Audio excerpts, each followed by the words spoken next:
Good evening, everyone. The Puyallup City Council meeting for August 26th is called to order. Thank you for that. Could you all please rise for the Pledge of Allegiance? I pledge allegiance to the flag of the United States of America and to the republic for which it stands, one nation, under God, indivisible, with liberty and justice for all. Again, thank you all for being here this evening. A lot of new faces. Nice that you're here. Thank you for that. With that, will the clerk please call the roll? Councilmember Johnson. Present. Deputy Mayor King. Present. Councilmember Gilliam. Excused. Councilmember Whitting. Present. Councilmember Dorr. Present. Councilmember Adler. Present. Mayor Kouskema. Present. At this time, we usually scan the audience for young students in our local schools. I see we have a lot of them in the front row, and I suspect I know why you're here this evening. But having said that, I would like each of you to go ahead and stand, introduce yourself, tell us what high school you're from or whatever school that might be. You all kind of look college age to me, but I've heard you from a high school. So please, go ahead, start.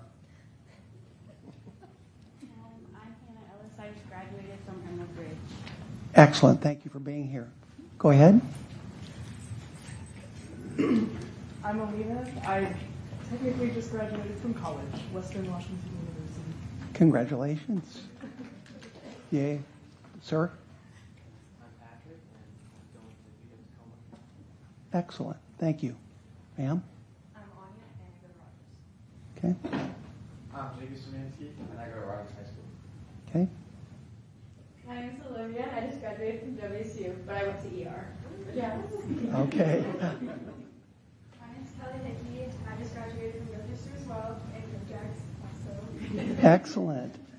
My name's Yuri Burton. I've been graduated for a while, but I went to Puyallup High School and Central Washington University. Thank you. Hi, I'm Lauren, and I go to Emerald Ridge. Go Jax.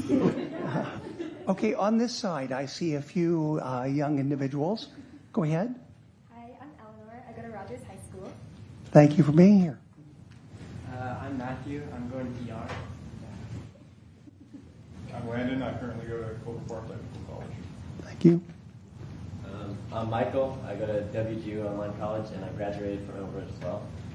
Okay, I think you're a star of a show this evening. Next. My name's Samantha. I just graduated from Puyallup High School, and I'll be going to Western Washington University. Fantastic. And the young lady. This is Ruby. She goes to Northwood Elementary. Excellent. We do this at the beginning of every council meeting because you are our future leaders. We want to thank you for attending, and we hope that we can serve in a manner that, in fact, you would like to emulate someday. So with that, is there any other young individuals here? Okay, with that, we're now going to move on to the approval of the agenda. Do I have a motion to approve the agenda as presented? Motion to approve. Second. Moved and seconded. All those in favor indicate by saying aye. Aye. Okay, good. We'll go to item number 2, consideration of minutes. Approval of the June 17th, 2025 minutes. Do I have a motion to approve? Motion to approve. Second? Is there a second? Second. Okay. All those in favor indicate by saying aye. Aye. Excellent. We'll move on to 2B, approval of July 1st, 2025 minutes. So moved. Second.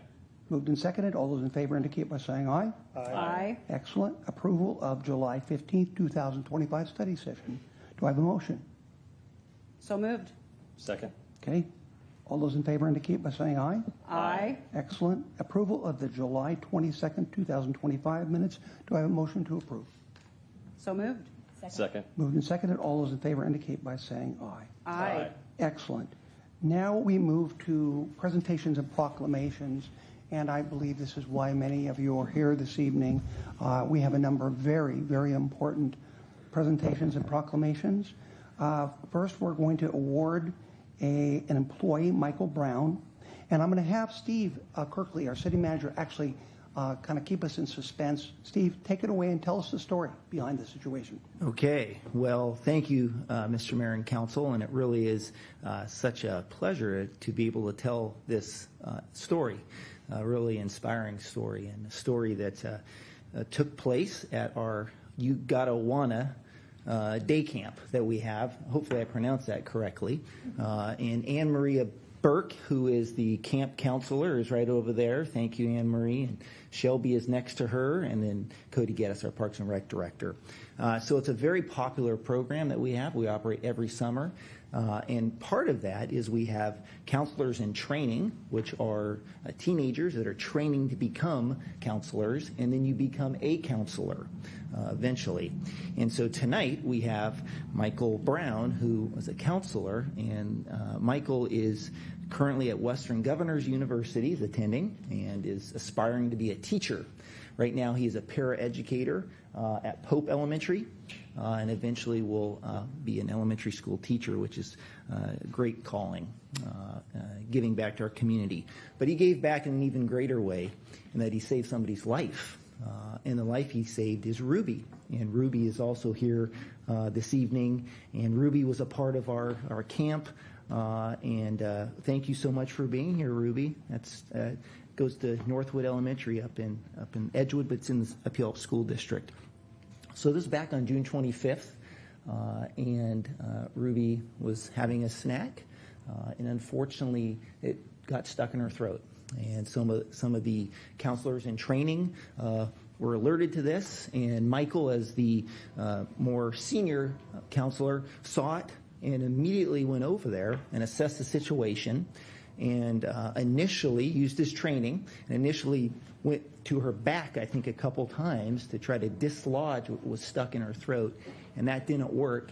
And then he used the Heimlich maneuver twice, and eventually it dislodged the food that was in Ruby's throat, and she was able to breathe again. So really just a fantastic, unbelievable story that you never want to be in that situation. It's very unfortunate, but people like Michael step up when they're called. And it's also great to have his parents, who are both here, two proud parents, to see this evening, and his support crew here in the front row. All of our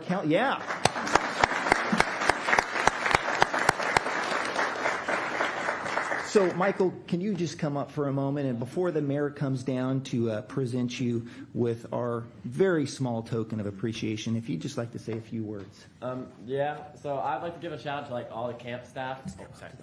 Shout out to all the camp staff. They're all amazing, and they would have stepped up as well if I wasn't there. Everyone's ready, and everyone's very well trained. And then I'd like to shout out to Ruby. She's an amazing camper, and camp wouldn't be the same without her, so I'm very happy she's around, and just to have a nice smile every day. And that's pretty much all I have to say. Thank you for everyone for doing this, and thank you.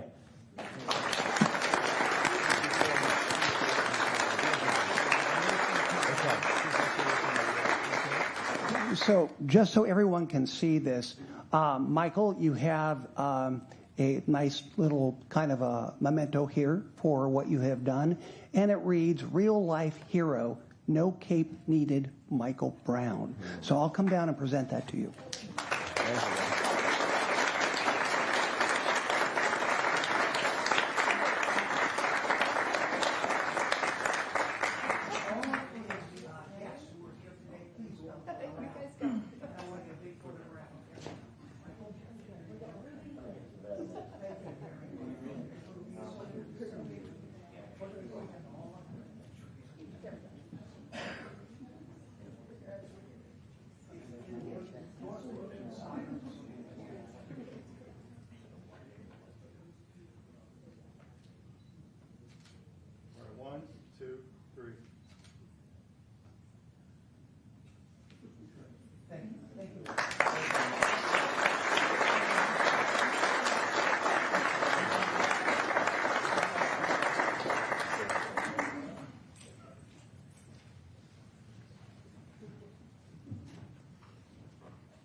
Item number 3B is the Senior Center proclamation. And it's my honor to read this about our senior center here in Puyallup. By the way, we do proclamations to recognize important individuals, institutions, events that occur in Puyallup or the state or a nation or even the world. And they're very important that we do those. We all acknowledge them on the council, and then I read them. We affix a official seal, and they are official city proclamation. So with that, I will read one about our senior center in Puyallup. The city of Puyallup is proud to be a community that honors the dignity, contributions, and vitality of our senior citizens. And whereas the Puyallup Senior Activity Center has for decades served as a vital hub of connection, enrichment, and support for older adults through the region, offering programs that foster health, purpose, and friendship.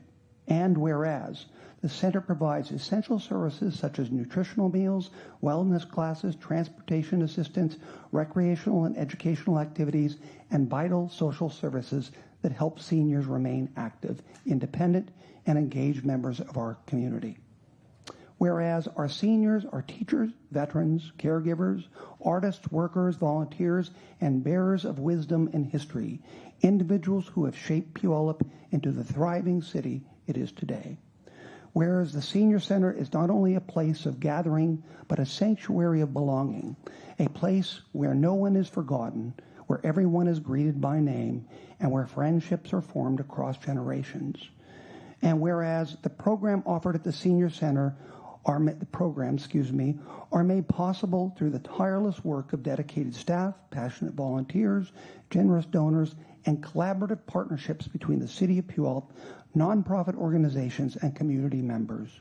And whereas the population of older adults continues to grow, the importance of sustaining and expanding services for our seniors becomes ever more urgent.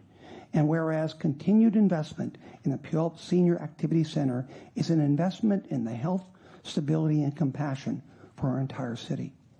Now, therefore, I, Jim Castema, Mayor of the City of Puyallup, do hereby proclaim our wholehearted appreciation for the Puyallup Senior Activity Center, and I call upon all residents, businesses, and civic leaders to support its mission through active engagement, financial contributions, and advocacy. Let this proclamation serve as both a recognition of past services and a pledge for the future, that the seniors of Puyallup will always have a place to gather, to grow, and to be honored. Signed, Jim Castema, Mayor of Puyallup. And if we could have at this point, Doug McCormick, if you could come forward, and I think you have a lot of guests here with you today, so please bring them forward too, okay?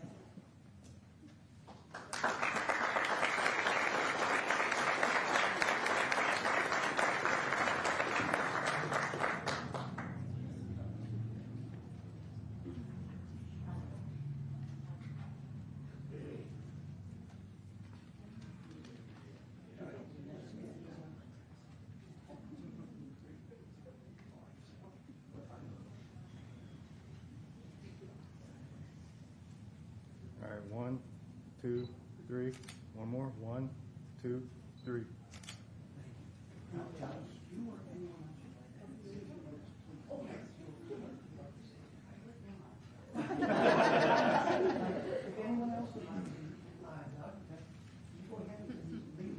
Sure.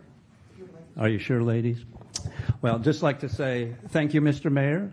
Thank you, City Council members. I can tell you that we will be taking this proclamation, framing it, and putting it in our lounge over at the Activity Center.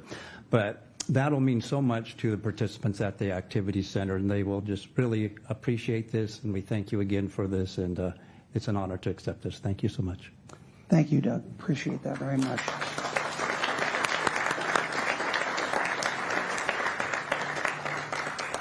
Okay, next it's time to do the Puyallup.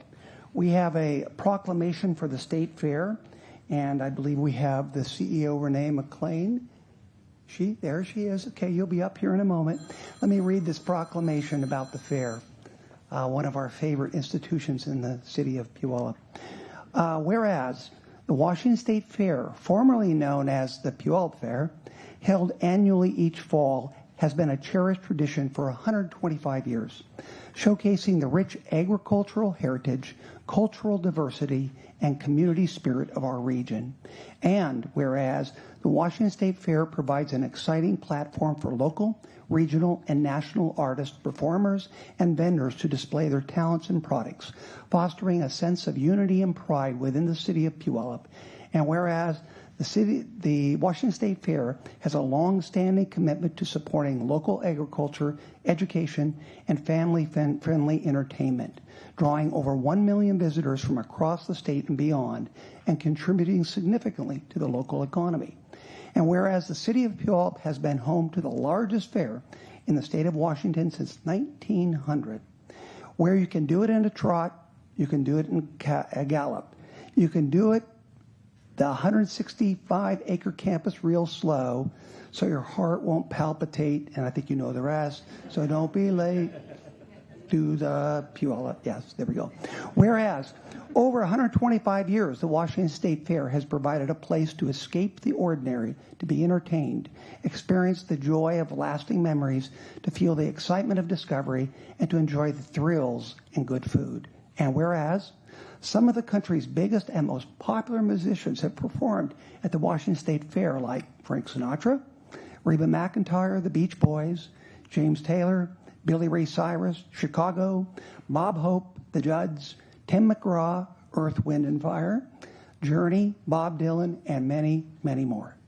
Whereas the Washington State Fair serves as a strong community partner, providing various opportunities for all individuals to participate in the fair with the opening day food drive, Labor Day weekend free kids admission, and school supply drive, rodeo breakfast and parade, military appreciation day, local school district educational days, and whereas in 2025, the 24-day celebration serves as the 125th anniversary of the Washington State Fair, with an opportunity for residents and visitors alike to come together in appreciation of the fair's contribution to the community, support our local businesses, and the enjoyment of food, festivities, and fun that the fair has brought to the city of Puyallup for 125 years.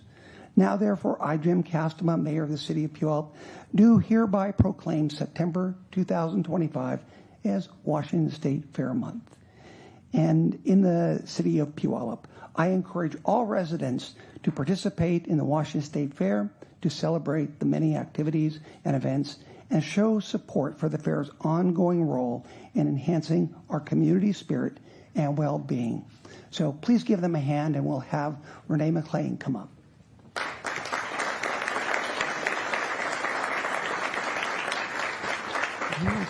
Thank you. The first two proclamations made me really think about what the fair is about, is that for 125 years, we've been providing extraordinary moments for those from 0 to 90, so the young and the old can come to the fair. We are super excited that, Puyallup is our home. This year, we did bring back the Do the Puyallup into our slogan there, as well as the song, and I'm surprised how many people can sing that song still from heart. Sure many in the room here. Really want to say thank you to the city for our support in the past few years of helping us complete $35 million in projects on our campus to put on the most amazing fair this year. So it's going to be the biggest party in the state's biggest party, and we hope to see all of you here with the other million guests. So let's do the Puyallup.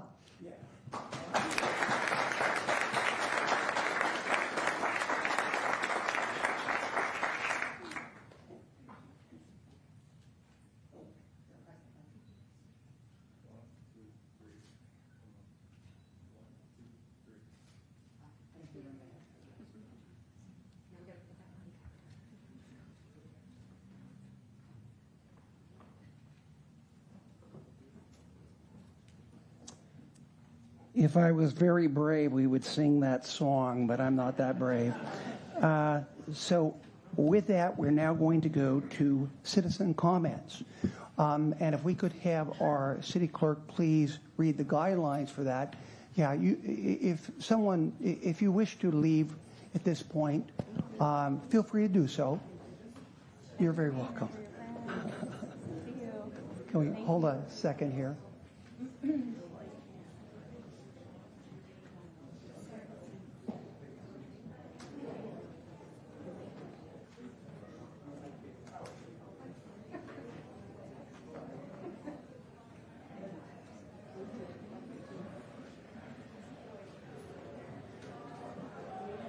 Thank you.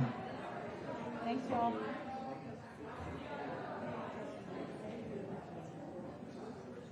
Thank you for your patience there. If we can now, Dan, the city clerk, could you please outline the guidelines for public comments? This part of the meeting is for general citizen comments. Please reserve any public hearing testimony to that section of the agenda. The mayor will call on those who have provided their names in advance. Then the mayor will call for other citizens who wish to speak. For the record, please state your name and address or city council district in which you reside. Please direct your comments to the council as a whole, not individual council members. All comments are limited to 3 minutes. The clerk will provide verbal notice when only 30 seconds remain. As a reminder, this portion of the meeting is council's opportunity to hear from the community and not a time to engage in debate. Lastly, per state law, this public comment period cannot be used to speak in support of or in opposition to a ballot measure or individual candidacy, and no such comments will be allowed. Thank you. Dan, could we get those doors closed, please? I think we have ample space in here. Thank you, sir, for doing that. So each individual is given 3 minutes to make public comments. We're pretty stringent about the 3-minute rule. We'll give you 30 seconds notice before the end of that. And I do not mean to be overly strict, but I have to treat everyone exactly the same. And so I will interrupt you at 3 minutes. And at that time, please conclude very briefly. With that, we'll go with the first person, Carrie Yanasak, the Puyallup Main Street Association.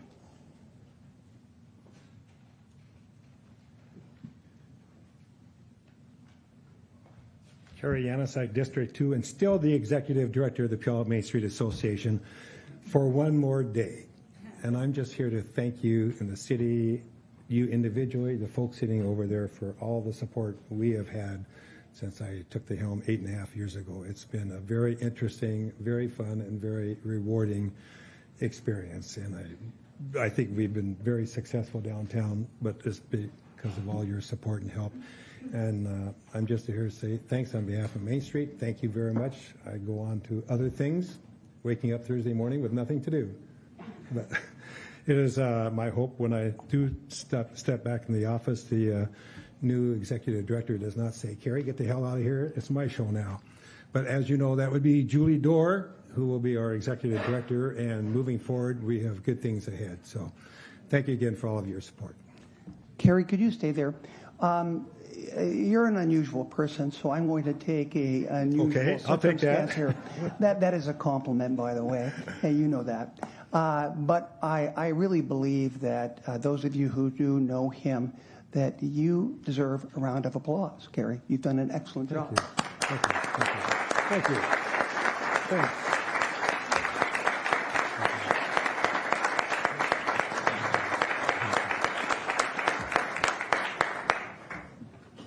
So unless you still have time, but no. Okay. Nothing. Well, Carrie, we wish you the best. Thank you very much. You're very welcome.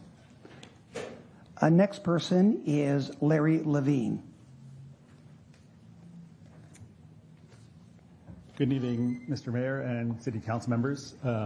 My name is Larry Levine. I'm the director of Forever Green Trails. We are a Pierce County-wide trail advocacy nonprofit.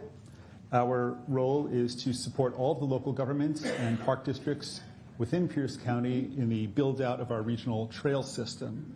And I believe you have all not only received an email from me, but also perhaps the clerk passed out a flyer with this image on one side, but perhaps even just as importantly on the reverse side. If you take a look at that, please, and I'm sorry for the audience, I don't have that printed on the back of this. There is the image of an 18-mile trail loop in Pierce County, comprised of the Puyallup Riverwalk Trail, the Sumner Link Trail, the east-west portions of the Interurban Trail, and of course the Puyallup Trail, formerly known as the Tacoma to Puyallup Trail. We'll have a really neat 18-mile trail loop that's emerging that will connect all of the communities in the area. And the reason I'm here tonight is because we are hosting, and is currently active, a fund drive in support of your Phase 5 project for the Puyallup Riverwalk Trail. The purpose of the fund drive is twofold. One is, of course, to help provide some of the local match funds that your community will need to leverage grants that staff are applying for, or will be applying for. And the other is to show robust community support for this project. This is really the secret sauce. We've looked at the competitive grant program data, and we've mined it and looked at how to make successful applications. And this is a key criterion that, frankly, other applicants tend to phone in.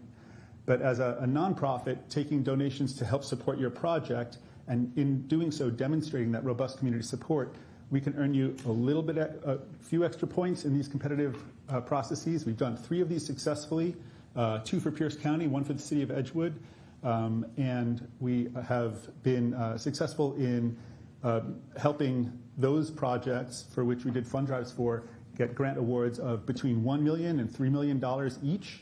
So we are hopeful that we will be the wind at your backs. You have a great project. Other folks are probably here tonight and can address the trail. I'm sure you're all familiar with it as well. I just wanted to mention that we're doing this, and we have a goal of $15,000 where we just opened it and we're already over $1,000.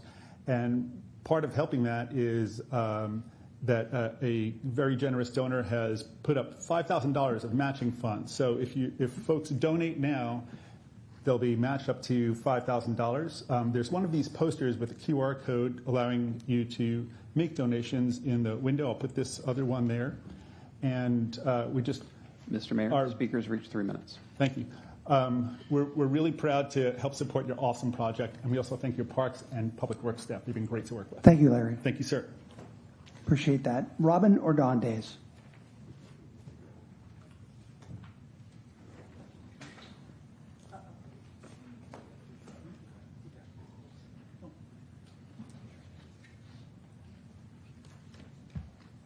Robin Ordonez, 2607 36th Street Southeast. I come to you with regard to an initiative that your planning department is going to be bringing to you this coming fall, and it's about your municipal code updates, and that's buffers from all the streams in the city. From talking to the planning department, I understand that there was 910 letters sent to property owners. That's for all water courses in the city, and now the city has decided that there will be a 100-foot buffer on both sides of these minor creeks. I live in Rodesco off of 27th, and my entire property is within the 200-foot buffer. I take exception to what the city is proposing because I have storm drainage structures on my property. I have an energy dissipator, a waterfall, and 12-inch storm drain and a line channel. But the city has determined that because I'm at the very top of the basin, and it eventually gets into Deer Creek, that we should have a 100-foot buffer, and I don't agree with it. I think that the staff needs to come walk my property and take a look at what the impact is to me. Every structure on my property is within the 100-foot buffer. And I have building permits, 2008, 2015. The city never told me that there was any kind of buffer in there. I have the current building permits, so this has blindsided me. I went to the planning commission meeting and spoke my piece, but I think as opposed to putting the onus on the property owners, as opposed to flying over 5,000 feet and say 100-foot buffer on each side, I think they have to take consideration for properties like mine that have drainage structures on them. Thank you. Thank you, Robin. With that, Dave Churchman.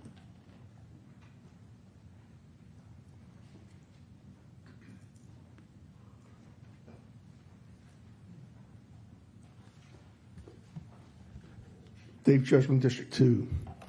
I've got one kind of public service statement to make, and the second one's a citizen's comment.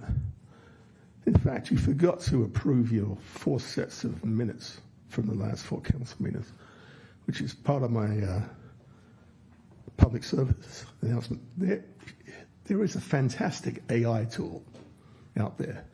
It is called the Citizen Portal. That's the camera. Citizenportal.ai. It's free. When I wake up tomorrow morning at 9 o'clock or earlier, there will be an email in my inbox, and it will have a complete summary of tonight's council meeting. And there will be hot links, so I can drill down into everything that everybody said.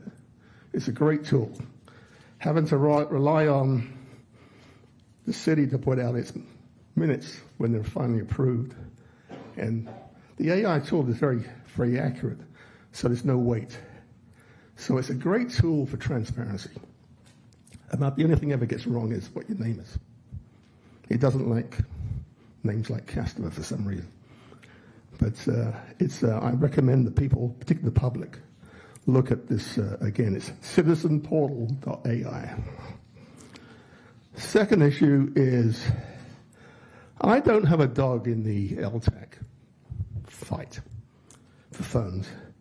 However, something was brought to my attention that there's a new requester, the Master Gardener Foundation. They are a 5013C. They're different from the Wazoo Extension Center and the Master Gardener program down there. As such, they can apply for LTAC funds. They haven't yet. I mean, they hadn't before, but they have this year. It is to support their plant sale. Now, the whole idea of LTAC to me was heads in beds. I don't see people driving to Puyallup and spending nights in hotels to go to the plant sale. If they do buy anything, it will probably die in their car overnight. But the thing that makes this an ethics issue is there's only one council member on the LTAC committee, it's the mayor.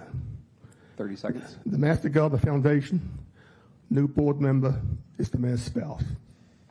That's wrong. Should not happen that way. So if that goes on, I can guarantee there will be a ethics complaint to the state auditor. And unfortunately, when that hits, it's going to be on next mayor, Ned. So I would suggest that you look at the ethics issues as far as the Master Gardener Foundation. Speakers reach 3 minutes. Thank you, Mr. Churchman. Since that comment was directed towards an individual member, myself, I will allow individual members to respond. I believe people here are very professional in the duties that they take as a council member. Having said that, I would agree there was a perceived conflict of interest, and the chair has been changed on LTAC as on the Community Grants Committee. So I think if you do some investigation, you will find that that conflict that you just came up with no longer exists. So I appreciate your comments, though. So with that, we're going to move on to the next individual, Trevor Baumgartner with Good Samaritan Hospital.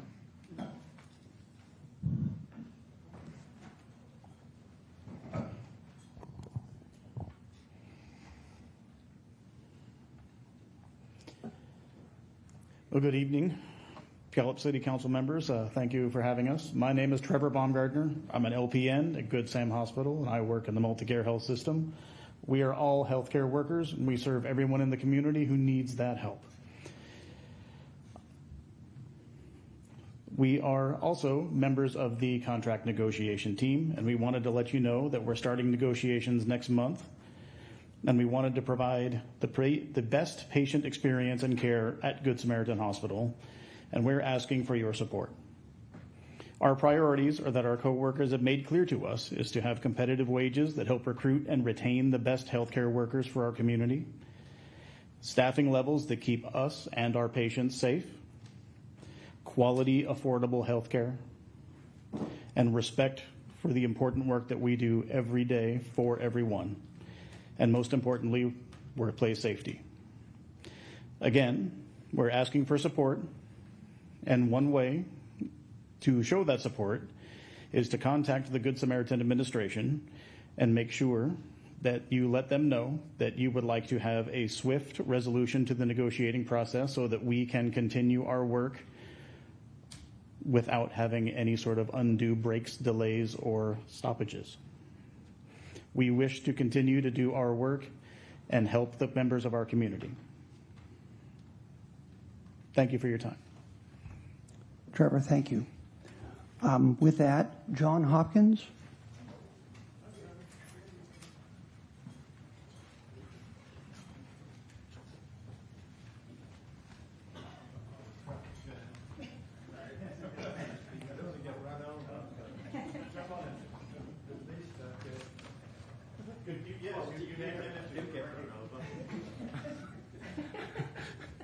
You like that?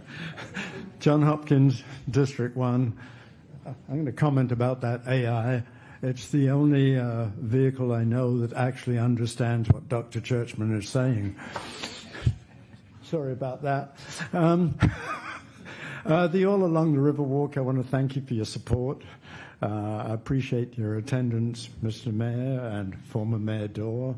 And I think practically every one of you have been there. And thank you for the use of the parking lot, Mr. Deputy Mayor. That was really useful for us. I think we did rather well. We had a 20% plus improvement in attendance and also on vendors. So it was a good day. And we do more than just bring people out to the Riverwalk. We're in partnership with Arts Downtown. We want to build an arts community. We have a phenomenal gallery downtown, but we want to make Puyallup an arts community, and that's pretty important. A little bit more, the primary thing that we did on this one that's a little bit different, and that is we started the campaign for the missing link. And that's pretty important. You know, we want to do that because it's vital that we have quality connections all around. We're going to be getting some, you know, through Department of Transportation. We'll be getting to Tacoma. We don't really have to do a whole lot to that. That's just going to be happening anyway. I believe that we will be able to get through Knutson Farms at some point. Once again, I will say that I consider that an illegal blockage right there. But I think that'll get resolved as the development happens. So the one we're concentrating on right now is the so-called missing link. And we've got to start with the fundraising, and every little bit helps. It's not so much the money, it's the show of community support. These grants are incredibly tight. You know, it's a point difference between each of them. And so demonstrating that community support is absolutely vital. So we will be continuing with that next year. I think there might just be a little bit more matching fund hit the pot. I can't say that for sure, but it's just an educated guess. So we'll be doing that. That's really all I got to say. Thank you for your support, and hopefully we do it next year. Thank you. Steve McCoy.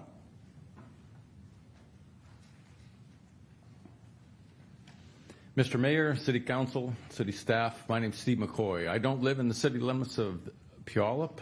I live in Lake Tapps area, but I frequent here. I've got a number of friends here.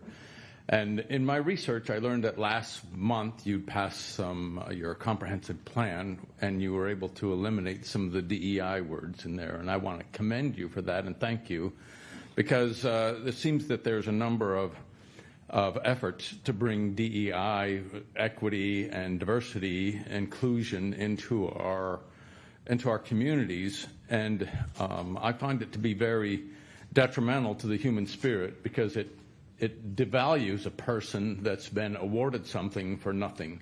Your schools here, you've had some very top-of-the-line football teams in the years. They play based on their merit, not based upon their equity. So the principle of equality is essential. When I go to find a doctor or a mechanic, I view them on their merit, not based upon their diversity, not based upon their disadvantage. And so I wanted to thank you for that, because those things may seem small, but they're very significant. And setting a community, it honors the dignity of all humans. And I would encourage you to continue to resist the push to bring equity into our communities, because I find no benefit from it. Thanks. Okay, thank you. With that, Doc Hansen. Okay, let's move on. Jade Trevere. Hope I got that correct. It is Jade, correct? It is. And is it Trevere? Yes. Okay, good. I did get it right. Okay, thank you.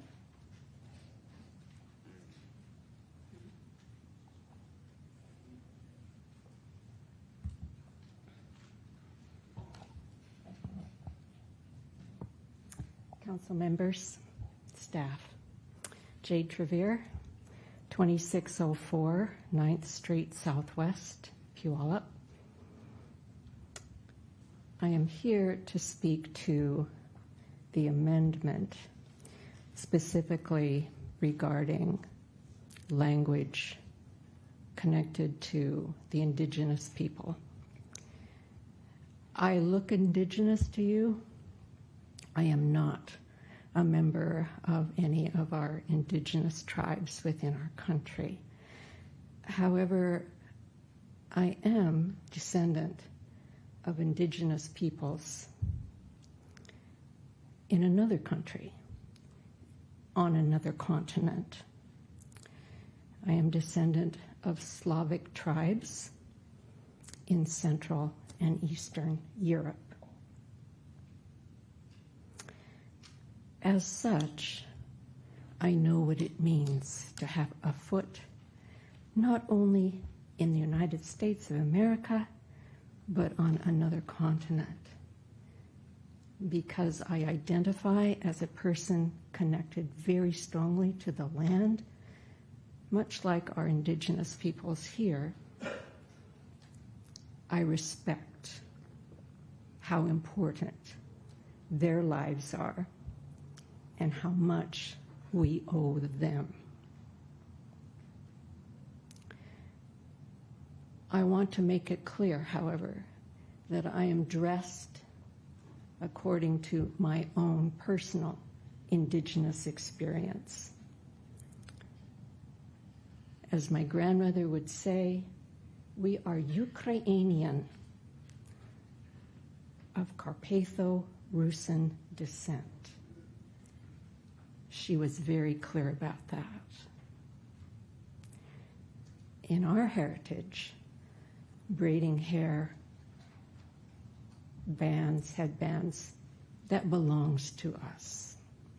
We also have always known that we belong to the land, and that the land is something that is of benefit to all creatures, including human beings. Therefore, I urge you to reconsider the change of language in the amendment, where you are speaking that there are many generations, when in fact our tribal peoples, our indigenous peoples, have been here for time in memoriam. Thank you. Thank you, Jade. Next is Marty Kilsgard.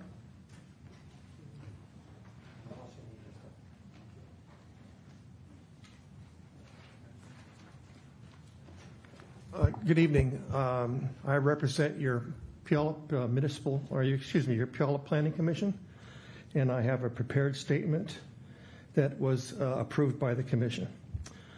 We're here to ask you a favor.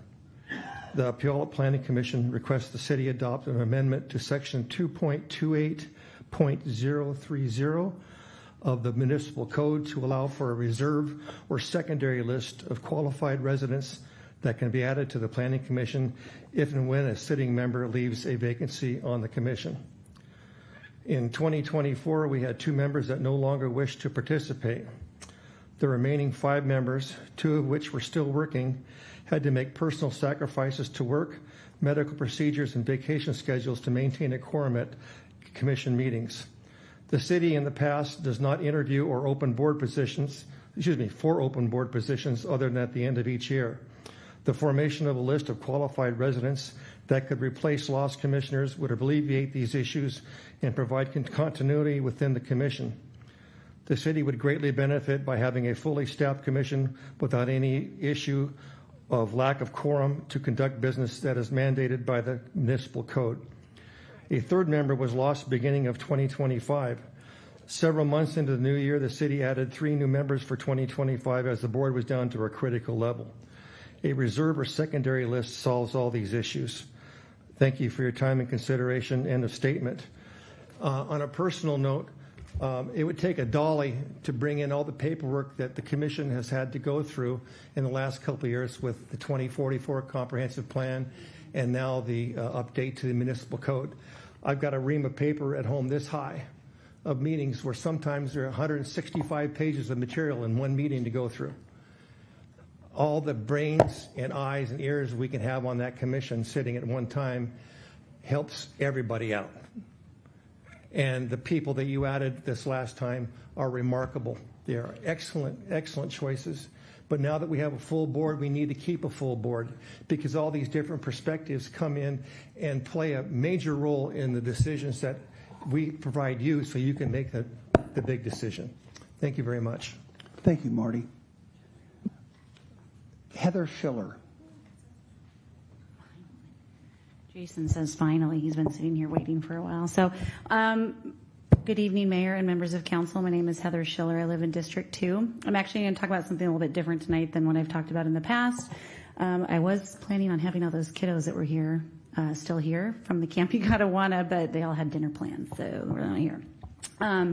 So I just wanted to say thank you to Michael for his actions at Camp Ugattawana and to share what a truly wonderful experience this camp has been for our children.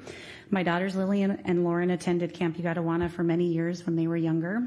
Lauren always dreamed of becoming a CIT. She'd be very embarrassed if I told everyone that was like her fantasy when she was at camp. She became one, and she now has worked the last 2 summers as a counselor. It's been amazing to see her grow into that role, and she actually has decided that she wants to become a teacher because she loves working with kids and because of her time at the camp. Jason is now in his 3rd year at camp, and he loves it. He comes home every day exhausted and dirty, which every boy parent knows means that was a good day. He's made so many friends and loves the counselors. Camp Ugattawana has really been a fantastic experience for our kids, and I want to thank the Puyallup Rec Center for the energy and care and creativity they put into making it so special. I also want to commend Michael, even though he's not here, for his quick and courageous response in a recent emergency situation. We never know how we'll react until we're in that moment, and I'm incredibly grateful that Michael responded with such calm and bravery. It's reassuring to know that our children are spending their summers in a place that is not only fun, but also safe, welcoming, and inclusive. And one small request I have, camp sign-ups open up at midnight in March, and that means I have to get up, because I go to bed early, so I have to get up at midnight to sign Jason up because they are filled if I waited until the morning time. So if you could move the sign-ups to like 9 a.m., I would appreciate that. But thank you again for supporting programs like Camp Ugattawana. They have made a lasting impact on our family and make lasting impacts on families in our community. Thank you. Thank you, Heather. With that, let's move on to, I believe the last name is Karras. Is it Matthew? Did I get that last name correct? Yeah. Okay. All right. Hello, my name is Matthew Karras, a lifelong resident of Puyallup who lives in District 3. Recently, others and I have stood outside in solidarity with holding the Puyallup City Council accountable for the added amendments to the comprehensive plan. Moreover, we have helped organize and communicate with outreach services, aiding many members of our community including our unhoused. While you would rather go back to business as usual and ignore the racist attacks made to the chair of our planning commission, you divert accountability and responsibility of your actions. Only 3 out of the 7 council members made a public statement regarding the racist attacks. Thank you. 4 have chosen silence. So again, while you would rather go back to removing diversity, equity, and inclusion, while you would rather go back to removing Puyallup tribal history, while you would rather go back to not acknowledging climate change, while you would rather ignore these problems, Puyallup residents continue to bear the consequences that are made by the council. Puyallup residents deserve true transparency and accountability with the changes that are made, and not just when times are good. One clear example of switching a language is under housing and community character elements. Before, policy 2.1 said, ensure continuity of housing and prevent displacement of people with lower incomes by promoting preservation of the existing quality housing stock and encouraging its maintenance and improvements. Now, policy 2.1 states, encourage continuity. Why did we switch from ensure to encourage? Why can't we commit to housing solutions? Why can't we commit to the diversity of all of our communities and treat them with equity and inclusion instead of just moving back to business as usual? When I talk with our houseless neighbors, when I talk with other people on the streets that feel othered by the city, Puyallup City Council, I ask you again, where are your priorities? Are your priorities only for the farmers market and fun events? Or is your priorities aligned with truly caring for the city? If that's not your answer, none of you deserve to sit on this board today. I'll ask the board again for true transparency and real accountability. We want a revote to go back to the original comprehensive plan, and we want a statement that racism and attacks in our community will not be tolerated.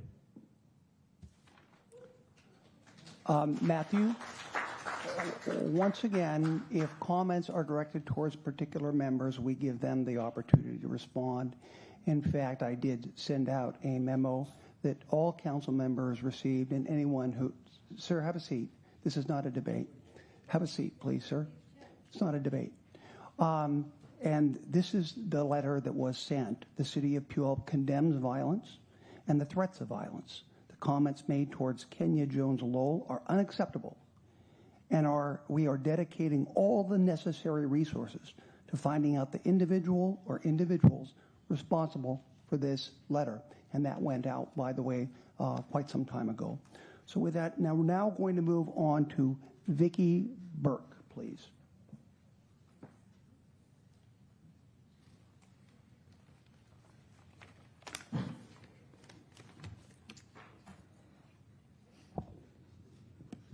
Hi there, I'm Vicki Burke. I live in District 1.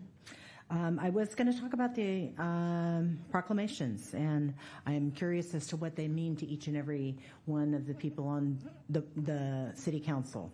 I had some communication today when I was standing out with Matt out front today with some people that had their concerns. I understood there was a proclamation that was going to be for the senior citizens.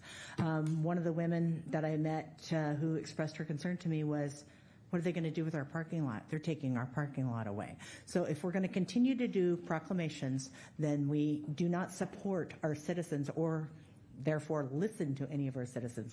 On the 27th last month, we had over 150 people here. One person spoke that aligned with the 4 council members who voted the comprehensive plan changes. One person spoke that aligned with them. There was 50 people that spoke. We were not heard. Do not forget that you are in hired and voted in positions, okay? We are going to be working forward for a lot of things. I've sat here and I've watched you as you have done proclamation for the LGBTQ.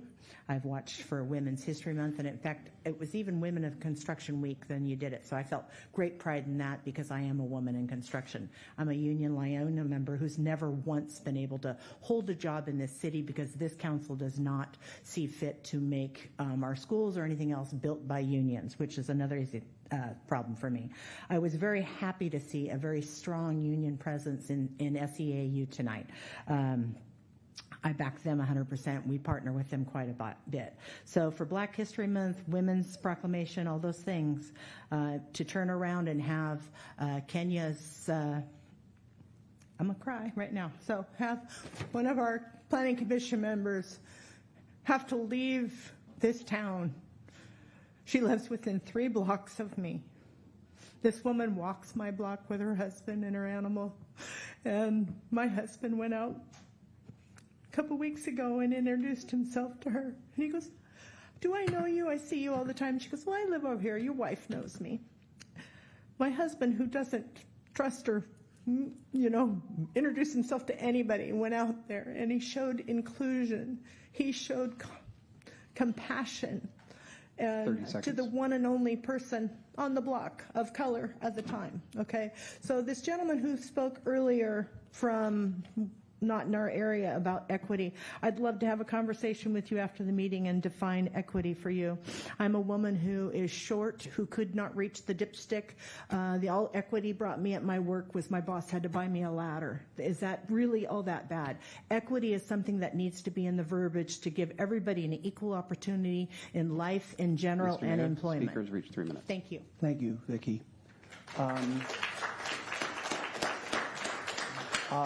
Matthew Kyle.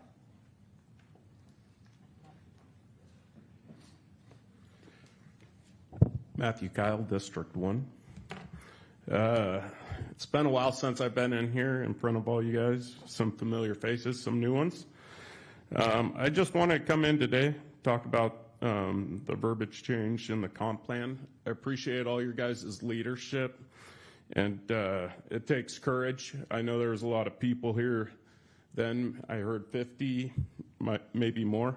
There's also another 43,000 people that live in this community, and equality matters. We all deserve equal treatment by our government, and so I appreciate your courage and leadership in making the right choices. Also, I want to thank you all for your leadership over the last few years. As you know, our parks have gotten cleaned up significantly. Our trails, there's still some work to do. But I feel safer in this town raising 3 daughters, much as I did back in 2008 when I chose to raise my family here. So keep up the good work. In regards to the trail, I would like you guys to consider as that moves forward. I know it will. I don't like it. I live on the trail. I don't know how many people on the trail support it. I know none of my neighbors do. That section, there's 14 houses, many families. That trail will be 15 feet from my back door. A glass door that's not viewable to the public besides from that trail. I know a lot of people don't walk that trail as much as they used to. 15 feet, glass doors, that's a concern. We've had hatchet wielding individuals on that trail being pursued by a dozen cops that were willing to crawl through blackberry bushes. You don't think they're willing to break a glass door to get into my home where my kids reside? It's pretty dangerous. Also take into account the waterway boundaries that have been approved, some existing, some extended. That trail will be well within that boundary as you guys build it, so take that into consideration as well. But mostly I'm here to thank you for your courage over the last few years, helping clean up Puyallup, make it safer and cleaner for all of us in our parks and our trails. Thank you. Thank you. Kathleen McLeod.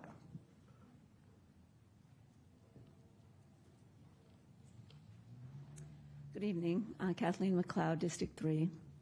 I was one of the 50 people, and I swore I wasn't going to ever talk to any of you again after what happened at that meeting. but there's something I want to share. Part of my teaching career, I was selected as top 5 health educators in the state, and as such, I gave talks at national conventions, and I learned a lot from a lot of people. And I did a lot of things like researching and writing curriculum. And one year, I looked out at they were junior high kids I had, and I asked them, how many of you are one nationality? Now keep in mind, this was in the 80s. 1/3 of those students raised their hands. I said, how many of you are 2? That means your parent is one and the other parent is something else. Another 1/3, so 2/3 of the class are represented by just that many nationalities. Remember, this is the 80s.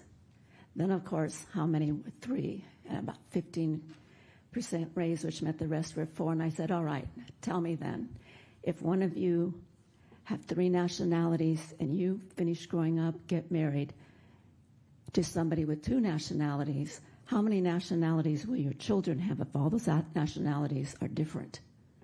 It wasn't tough math. Within a generation and a half, that is our population. That's our population. Walk through the farmer's market, walk through the fair, look around, or just walk up to somebody and say, have you done 23andMe? Because that's what people do now. They want to have as many nationalities as possible, and they cheer when they're 2% Mongolian. DEI was designed and has to be permitted to be, because unless we have laws about certain things, people have issues. Like women didn't get the right to vote until this country existed for 150 years. I already told you that the reason I could pay my way through college is because the Equal Opportunity Act passed, and I could get any job I was qualified for without having to sign whether or not I was a male or female when I applied. Why would anybody be against a woman having a job to support her children or support herself? Why would anyone be allowed to come to this meeting who isn't part of this city to speak about something that 50 people came to talk about and 100 people behind them supported them? Some people had never spoken before, and what good did it do? Because you had already decided. And we left here feeling like you didn't listen, you weren't willing to learn, but you loved hearing us. They're not coming back. I'm not coming back. But I'm out there talking, just like the nationalities.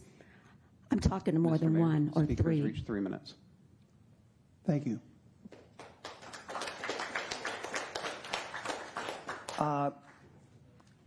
Craig Detien.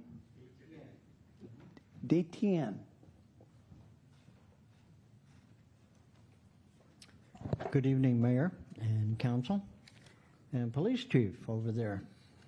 I would like to talk about traffic safety.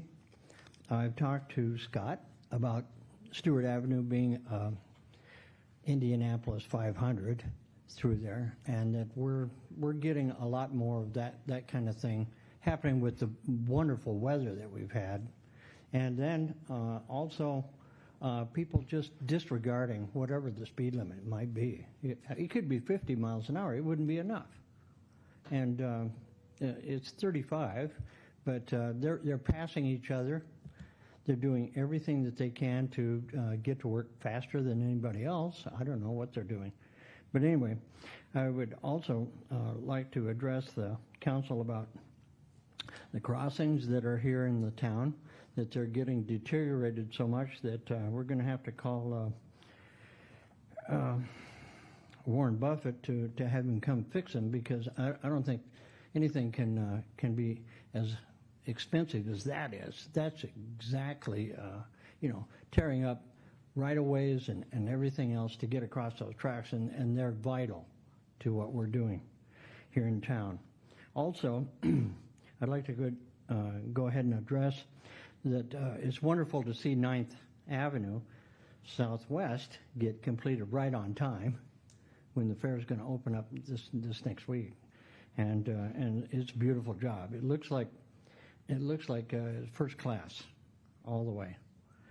And I would like to see other things get addressed on our city streets, especially about the manholes that are disappearing down, down, down, down. Further, we're going to have to ask President Xi of China to give them back if they don't, get back up to level.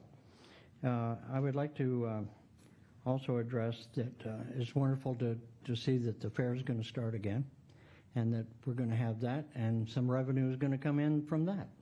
So let's make the most of it that we can. Thank you.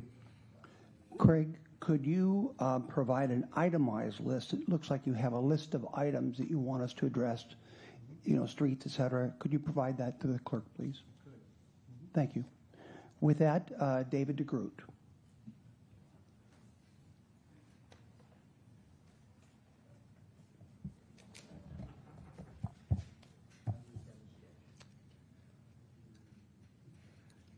David DeGroat, District 3. Excuse me, I'm a member of the Planning Commission, but speaking for myself only. I can say with certainty that none of us was involved in the planning for our own birth. We did not choose our ancestors. We did not pick our parents. We did not select the time, place, or circumstances of our birth. We were not, could not be involved in anything that happened before our birth. Yet our progressive friends have evolved a worldview in which qualities of individuals are subsumed into opposing group identities, some of which are seen as generational victims, and some identified as privileged, seen as bearing generational guilt that can be forgiven only through racial equity policies. Any civilized government must incorporate equity policies to ensure a just and stable system. That is why we have supplemental nutritional assistance, school lunch programs, aid to dependent children, and many similar programs because anyone can be financially stressed. We have comprehensive health reform and Medicaid because anyone can become sick. We have the Americans with Disabilities Act because anyone can be born with a handicap or become disabled. We have Medicare and Social Security because everyone will get old. But not everyone can be white or black or Asian or Latino. Crafting equity laws based on race, ethnicity, or past history necessarily excludes those not in the select group due to their immutable characteristics. And therein lies the injustice and the certain result of polarization and eternal unresolvable conflict in which each group sees itself as a victim of the other group's actions. Ethnic groups in Africa and the Middle East have been warring for centuries with no end in sight. We do not need to let this happen to us. Wise men from John Adams to Abraham Lincoln to Martin Luther King understood that only equality for all, without exception, would give us a just and peaceful society. This is why we should all support our Council's restoration of equality as a critical element of our comprehensive plan. Thank you.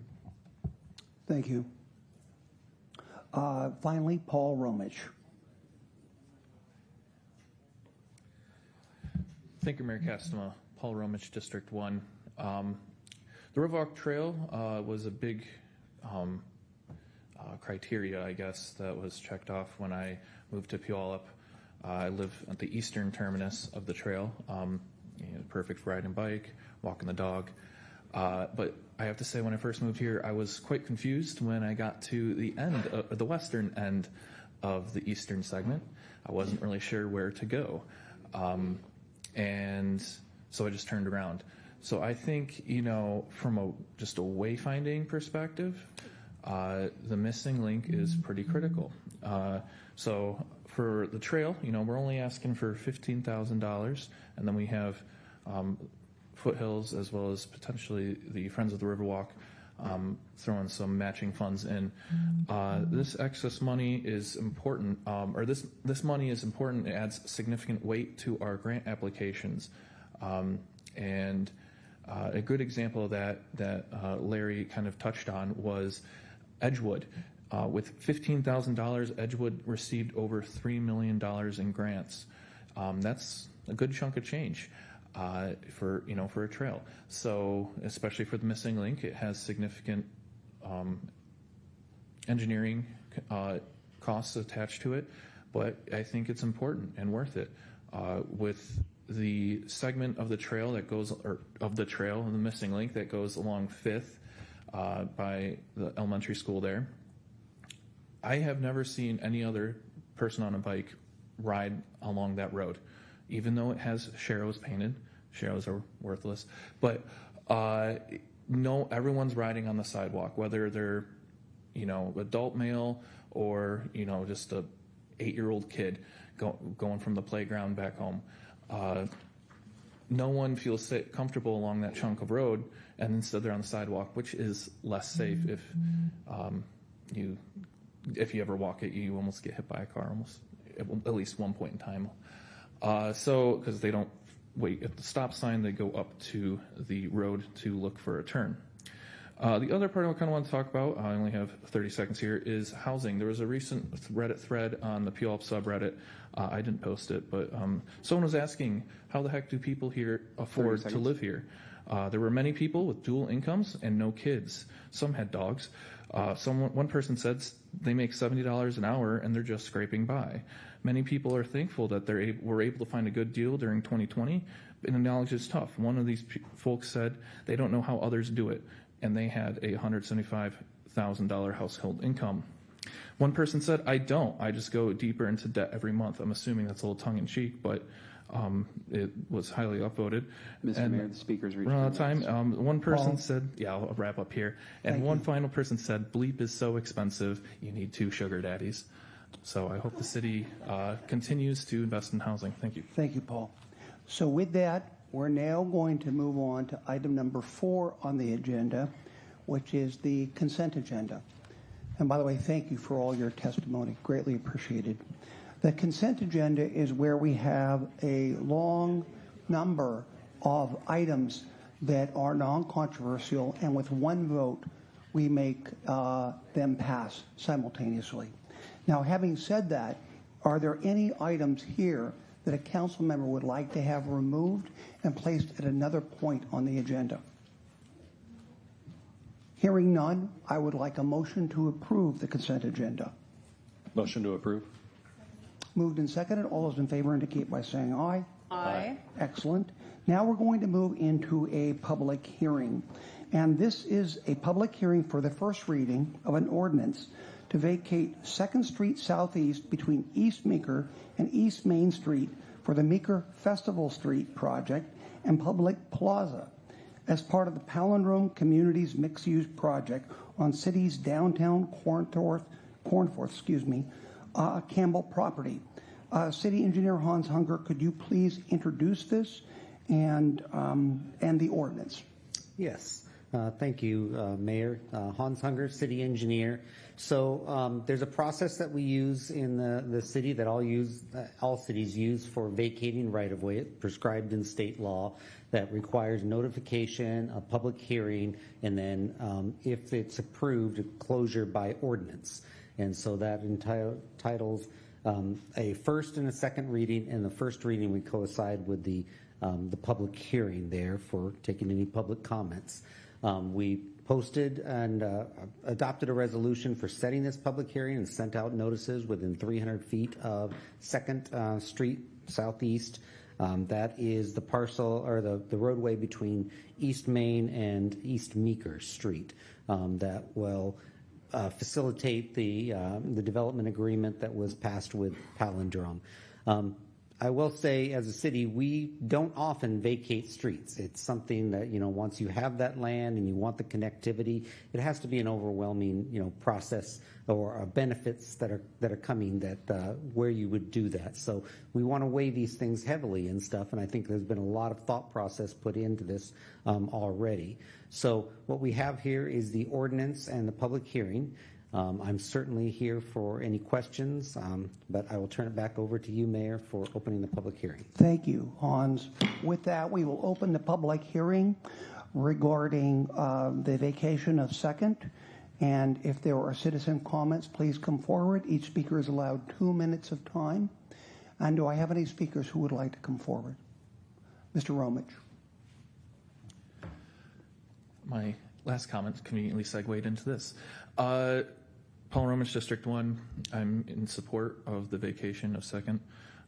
It's critical that we have more housing here in the city. I know that the scale of the Cornforth project can be daunting to some folks, especially those who've lived here for a long time. That's the type of scale we'll have to get used to if we continue to oppress and bring down incremental housing development abilities. So overall, this project will bring not only housing to the city, but also economic opportunity in the form of the market hall, which will offer a brewery, but also micro retail spaces, which can help incubate small businesses here in the city. I'm particularly excited about that. I just hope that the city can find some ways to create more storefronts downtown to help grow those businesses once they kind of outgrow the micro retail store environment there. So, I'm full support of the 2nd Street vacation and hope this continues forth. Thank you. Any further comments? Hearing none, I will close that hearing. And now I would like a motion to approve the first reading of the ordinance. Do I have such a motion? Motion to approve. Do I have a second? Second. Okay, it's been moved and seconded, and this is a motion to approve first reading, just a voice vote. All those in favor indicate by saying aye. Aye. Those opposed, nay. Okay, item number 6 on the agenda, first reading of an ordinance pertaining to the 2025 routine budget adjustments. Finance Director Barbara Lopez will introduce the ordinance. Hi, Barbara. Hello. Thank you, Mayor Kasma. Good evening, Council. Barbara Lopez, Finance Director. This, as the Mayor said, this is an ordinance to adjust the 2025 budget for routine things that have happened since approval of the original budget late last year. This adjustment totals about $7.8 million. It includes several grants that Council has approved over the course of the last few months. There are some carry forward budgets from last year, projects that didn't finish that are being carried forward, and then several other contracts that were approved by Council. I'm happy to answer any specific questions that you might have. Any questions or comments by members? Seeing none, I would entertain a motion to approve first reading of the ordinance to routine budget adjustments for 2025. So moved. Second. Moved and seconded. All those in favor indicate by saying aye. Aye. Those opposed, nay. Let's move on to number seven, consideration and request. Well, this should be kind of fun. Puyallup skateboard replacement design. Parks and Recreation Director Cody Geddes and Brett Johnson from, is it Grindline? Is that it? Okay, there you go. Grindline, cool. You'll give a presentation. Please, Cody. Yeah, so thank you, Mayor. Thank you, Council. Here to present tonight the replacement project at the Puyallup Skate Park. Here with me is Brett Johnson, the lead designer of this project for Grindline Skate Parks. Really lucky to have Brett on this project. Brett's local. I skated here in the Puyallup community a lot, very familiar with the park, and so he's seen it, the deterioration, and he also had some really great ideas and was able to incorporate that into the design along with our local feedback. So I'm going to let Brett take it away and lead the show here. All right, thanks, Cody. So yeah, as Cody said, my name is Brett Johnson. I'm lead designer at Grindline Skate Parks. Been doing skate parks for the last 10 years. I'm a Puyallup resident. I grew up skating that park and other parks in Spanaway alike. So really excited about the opportunity to be here and be doing this. So in April 24th, we had our first kickoff meeting with Cody. We defined all of our project goals. We did a site visit, checked out, the condition of the ramps, the existing slab, and how the drainage worked around the site. And from there, we went and did our community meeting at the activity center, where we got community input. We did a presentation on our online survey that we had, and I think we had around 50 or 60 responses on that. 20 to 30 people showing up to the community meeting, and from there we took the input and we developed a preliminary concept, and we brought that back in June for a second community meeting to present our concept and get more feedback and kind of see where everyone was at. And from there we took the additional input and we developed the final skate park design, which I'm ready to show you guys, and hope we can go to the next stages after. So without further ado, here's a short fly-through video I rendered for the project. And then we'll go over some still shot renderings, a little bit easier on the eyes. Can I ask what that's made of? Oh, we specialize in cast-in-place concrete skate parks. So the existing skate park is prefab metal ramps with wood surfacing over them. And, over the last 20 plus years, it's just deteriorated to the point where resurfacing doesn't really fix the problems. So with the budget we're given, we were really comfortable with all of the additions and replacements. We wanted to have the half pipe because that's one of the main things, the existing park. And, we're adding a lot of features that aren't at the current skate park that every skate park should have, like a basic ledge to ollie onto and do grinds, and a basic flat bar rail, and a set of stairs to jump down. I really have no idea what you're saying. No, that's totally fine. You just have to trust me.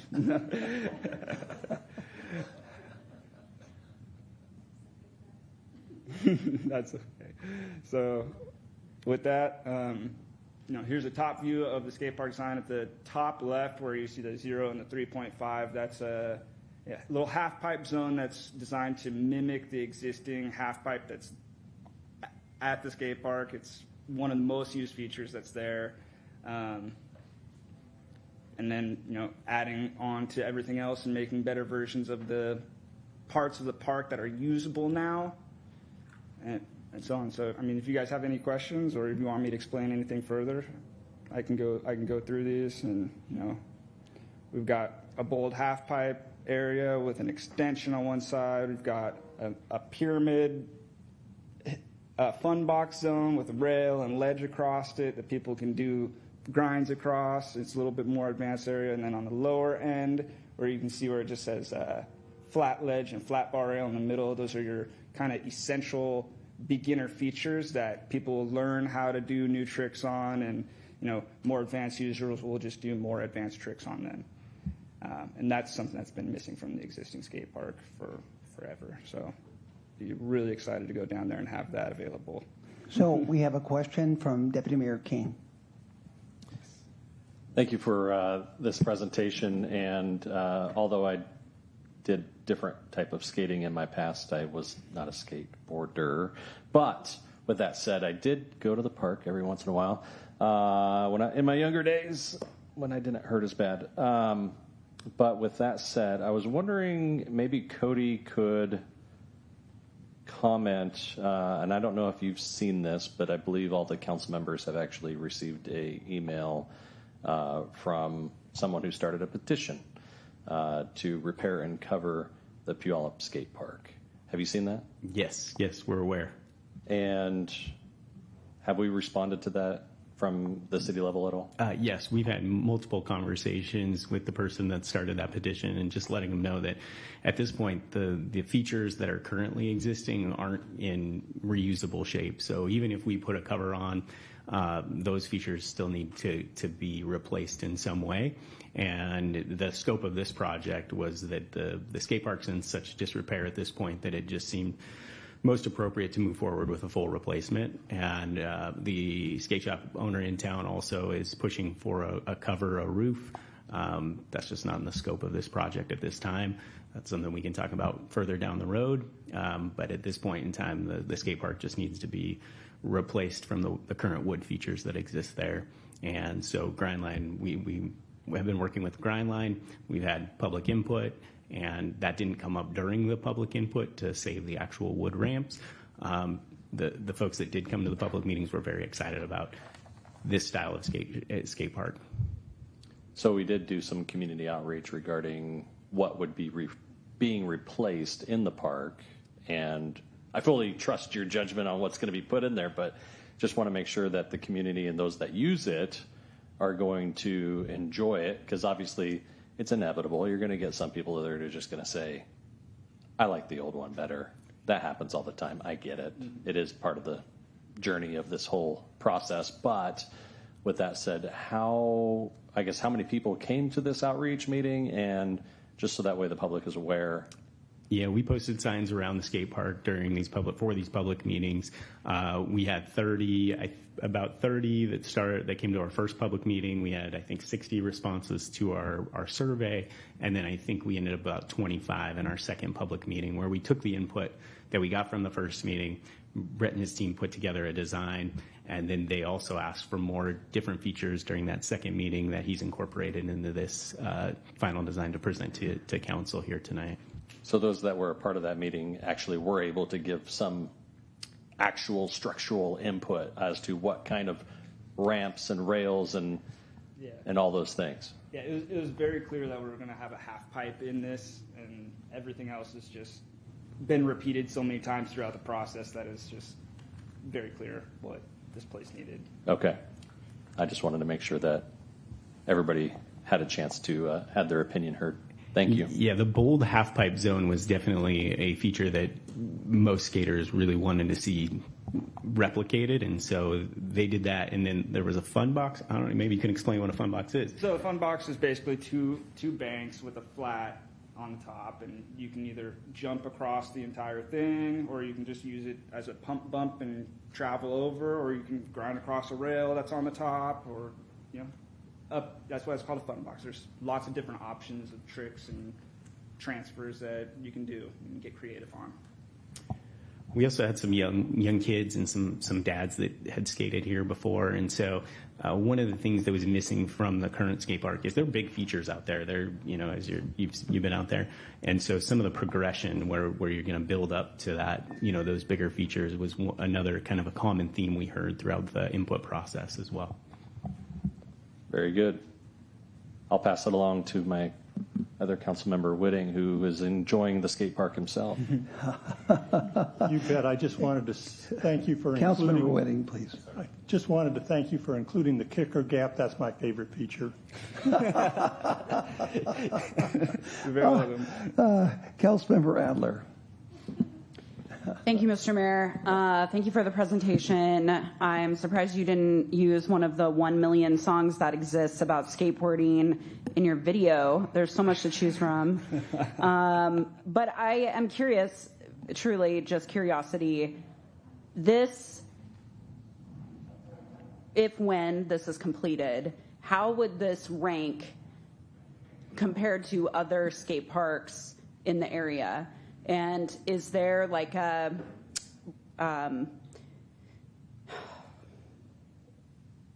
grade that, of course you're going to give this an A, right? We're all going to give this park an A grade, but I'm curious on how it compares, and do you think that at completion it will drive a new set of boarders that maybe have never checked out Puyallup before, and then where we also land in that grading system? I think absolutely it'll be a draw.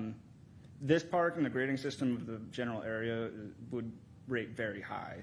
The current skate park, I go down there because it's the closest thing. We just finished a project up in Black Diamond. It's about 20,000 square feet, and so when you compare it to that, it doesn't seem like much, but it's got all the same features that I would want to just go skate in this. So on a scale, yeah, they're both great skate parks, and we've got projects in Tacoma going on right now too that are good skate parks, but Tacoma doesn't necessarily have a lot of great options either. In Puyallup, this is what we have, and it's where I will go to skate. Okay, with that, if there's no further discussion, we need a motion to approve the skate park design. Do I have such a motion? Motion to approve. Second? Second. Okay, moved and seconded. All those in favor indicate by saying aye. Aye. Excellent. Okay, now we're going to move on to the city manager's report. Mr. Kirkley. Yes, thank you, Mr. Mayor, for your next meeting, which is September 9th, off next Tuesday for Labor Day. There will be a proclamation for College Appreciation Week that's coming up next month, and then also the two substantive matters at this point are a presentation by our Engineering and Public Works Department on the Quiet Zone study regarding the railroad line through Puyallup. So that will be a pretty significant presentation. And then the other presentation will be on the RFP for the city-sponsored events. This is the process where every 3 years the council instructs the city to go out and seek RFPs for our main city-sponsored events: Thursday Night Market, Farmers Market, Santa Parade, and Meeker Days. And we have two proposals, and so Cody Geddes will be presenting those proposals to you. That is the extent of, at this point, of the 9th year council meeting. Thank you. Thank you. Councilmember Whitting. Oh, pardon me, council reports. Councilmember Whitting. I'll pass tonight. Okay. Councilmember Adler. Thank you, Mr. Mayor. It's been a busy month since we last met with many events, and I'll reserve and allow my colleagues to call out those many events that many of us have participated in. What a great summer it has been in the city of Puyallup. We're very fortunate, of course, to live here and to enjoy so many activities that are free and accessible. It has really been a fun summer.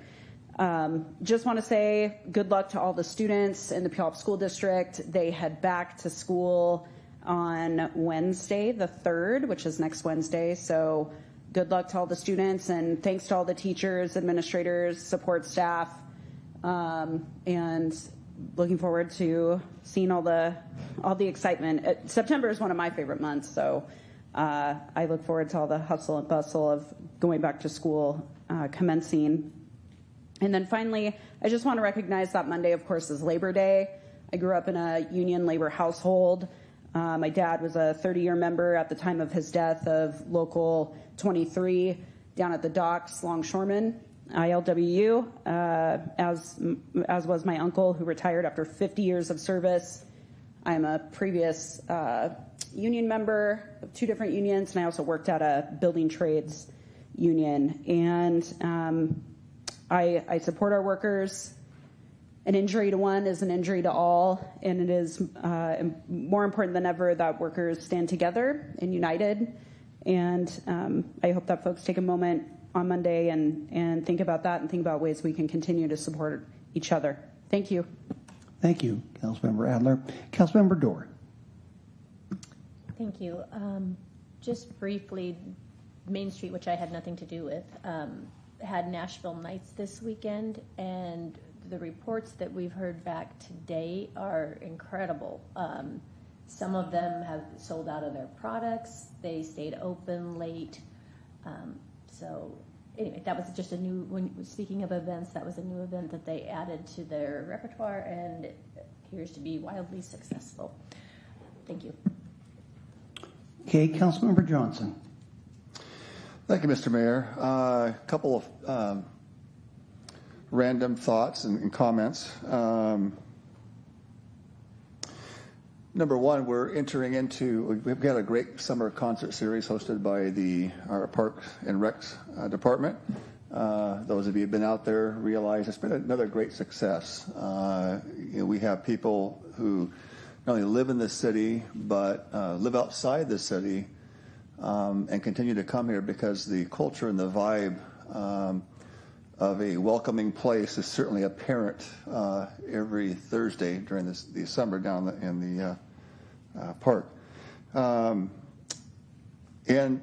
this Thursday is the last one of the series, and I anticipate probably a full house. And so I'm actually putting in a request right now to our parks director that we might want to push out the dance area a little bit deeper, because I know it's when it's that crowded it gets pretty full. Might want to pull that back a few feet towards the north, because I think we're going to have a full dance grass area there. I think in terms of some reminders, we're coming into political election season, and sometimes comments and things that are made could be triggered for political gain. And so I would remind folks that when we hear some voices that are loud and coming to try to make some comments, doesn't mean that their comments are not certainly a right to, but you have to look at, who's up for re-election and what posturing are they doing to try to get advantage that maybe is not necessarily a real issue or a real problem, but perhaps seeking to get political gain. So I would remind folks on that and try to temper down some of the perceived state of Puyallup. And I would just state, every time we gather here in this place, we state something along this line: one nation, under God, indivisible, with liberty and justice, not just for some or certain ones, but for all. Let's not forget that. And I think that's a big reminder. When I take that pledge, I mean it. And some can try to paint me or others in some bracket that maybe they have a view, which is they're entitled to. I certainly don't ascribe to that. Liberty and justice for all. All men and women are created equal by their Creator, and therefore they all have value. And then lastly, Marla. I want to say a shout out to Marla right there. We see her at the Concerts in the Park. She's an amazing woman. God bless Marla, and God bless our city. Thank you. Thank you. Deputy Mayor King. Thank you, Mr. Mayor. The fair is coming. The fair is coming this weekend, and it's going to be a fantastic time. 125 years here in the great city of Puyallup. And even though Taylor Swift just got engaged and she's not coming to the fair this year, you're just going to have to shake it off. See what I did there, Lauren? That was for you. And we had a discussion in the back. We were going to try to do a bunch of puns regarding her engagement, and that did not work out tonight. So, with that said, everyone... What? Her engagement has made me too stunned to speak. Oh, right. All right, moving on. So, Do the Puyallup is this weekend. Make sure you get down there between 10:30 and 12:30 and bring some non-perishable food items, and all of those donations will go to the Puyallup Food Bank. And 10:30 to 12:30 Friday. Hope to see you there. Thank you, Mr. Mayor. Thank you, Deputy Mayor. Councilmember Gilliam could not be here this evening, but asked me just to read some very brief remarks. I will do that as far as include them in my remarks. And this is in her voice, not mine. She says, "Welcome back to school for parents and students. Teachers are back to work getting ready for the school year. Please forgive me for not being in attendance tonight. It was a back-to-school night for students and parents, and I'm with them currently." She went on to say that Puyallup Main Street has been very active in supporting local businesses. She sits on that board. The Puyallup Farmers Market continues to thrive with record sales, proving that people love to come to Puyallup. Their next event is the SIP, Puyallup, on September 27th, 1 to 5 p.m. She went on to say that Carrie Anasak is officially retiring. I want to share a few remarks. Again, she sits on the PMSA Board of Directors. I believe an ex officio member. Carrie has done a phenomenal job over the last 8 years of bringing life to the downtown, with several brilliant moves to growing the PMSA board, hiring the right people such as Jody for the farmers market and Lexi for the main office, as well as Ideas Northwest for large events. We have a thriving support system to bring in customers for our local businesses. Kerry is known for his wit. You never know what's going to come out of his mouth. But you can rely on it that he would do the best for local businesses in creating a culture where everyone wants to shop. Kerry, thank you for your years of growing PMSA, making Puyallup beautiful and inviting. We're grateful for you and your input. I would like to, as mayor, highlight that on August 14th, a ribbon cutting for the lease of a new space for the Puyallup Police Department took place. The old station, which we're very familiar with, was built in 1968 for a staff of 23, when our city's population was only 14,000. That station simply couldn't keep up with the demands of today. Every person I had ever met who toured that old building walked away in agreement. They saw a roof that leaked, sewage that backed up, closets and even a bathroom converted into offices due to the lack of space, and no room for technology. Even with the failure of 3 bonds, that need did not disappear. And through all of this, we found a better way, the council did. Puyallup is converting a former Comcast Xfinity building into a modern police station. Co-located in the same building is Central Pierce Fire and Rescue. This means better coordination when seconds count. And by remodeling instead of building, we're saving taxpayers $30 million. And rest assured, those residents who live in the valley like I do, the downtown station isn't going anywhere. It will be remodeled and will serve as a substation so that valley neighborhoods know officers are always close by. I want to thank, I want to thank all my fellow council members for voting unanimously for this innovative project. I really believe that the citizens of this community will thank you now and for generations into the future. I was just handed a note here. It's very important. Tomorrow night at 6 o'clock is One Puyallup.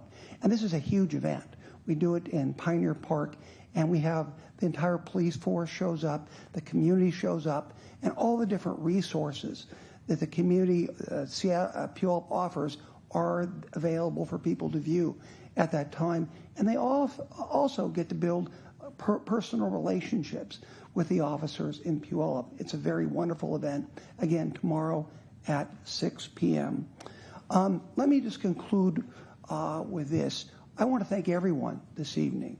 I thought that everyone here, whether they disagree with council actions, very divisive opinions on all sides, I think everyone behaved themselves very well. I want to compliment those people who were here earlier.